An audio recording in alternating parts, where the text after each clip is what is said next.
Well, last of the Rothschild bank hit list. The list is getting smaller and smaller. Back in 2000, there were only 7 countries, and looking at this article, 7 countries without a Rothschild-owned central bank. Afghanistan, Iraq, Sudan, Libya, Cuba, North Korea, and Iran. So, here we go. A few years later, 2003, we're down to 5. Got rid of Iraq, right? Saddam Hussein, who's gone. And, actually there was a little theory behind that. Saddam Hussein might have been dead before the war actually started. And it might have been his brothers actually running the country. I give a little credence to that theory because that change of policy didn't make sense. Didn't make sense. And the guy they hung at the end in Iraq, supposedly was Saddam Hussein. No way in hell, because, even as an amateur, I looked at him and I saw the teeth were all crooked. Saddam Hussein had perfect teeth. But the point of the story is they got rid of the problem in Iraq, and they installed the Rothschild Central Bank, and they went back to using U.S. dollars for trading oil. And, of course, Afghanistan, we invaded Afghanistan. They changed their central bank, so the list was down to 5. Now, a few years later, in 2011, 2012, it's down to 3 nations. Sudan had their revolutions. And, Shell oil companies in there, and they're always having these freaking problems with the oil pipelines, rebels and stuff. But, sometimes I'm going to give you a little insight on that. I'm pretty sure what the deal is. That's to manipulate the price of oil up and down when they need a story, Sometimes I think the actual rebels are being paid for by the oil companies. They want the price to go up, have an attack on the oil lines. That's in the Sudan. Now, of course, you know what happened in Libya. Colonel Gaddafi basically executed, and Hillary laughed. Ha ha ha ha. So we got 3 countries left. And I want to point out, of the 3 that's left, Venezuela is not on the list. Because, Hugo Chavez, a lot of people thought he was the major dictator in a way he was, but there's always the power behind the scenes. Chavez, I don't think Chavez had anything to do with devaluing the Bolivar in Venezuela several times over the last many years, because I think the central banks are other people that control that, and Chavez, he has nothing to do with it. He basically was a popular leader.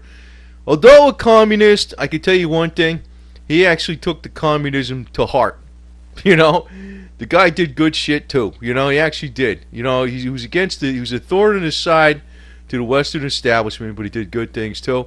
I know because he just died recently. He actually did good things. He actually did care about the poor people.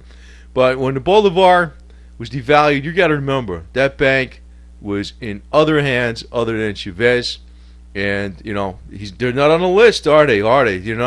The last 3 are that are owned by the Rothschild family. It wasn't even Venezuela, wasn't even on the list back here in 2000.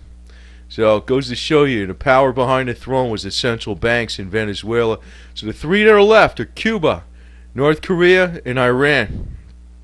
And you pretty much know what's going to happen there. You know what's going to happen. Probably, I thought last year was going to be the year for Iran, but, now they're talking about more openly that they're going to go after Iran for terrorism and stuff. There's some legitimate concern there because, and I'll get off that subject some other time maybe, but these are the 3 that are left.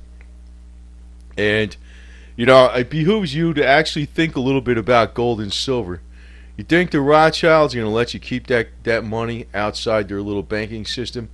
No, I don't think so. I hate to say it, but, we need a little more of a, talk than a talking revolution, because when you go to turn in your silver, you're probably going to have to turn it in for money that's going to be stored on an electronic chip. That's the one thing I'm thinking. So, the Rothschilds, I don't know if this is the Rothschilds per se, they did call it the Rothschilds, but the powers that be, central banks, ain't going to be freaking playing games. Just remember that.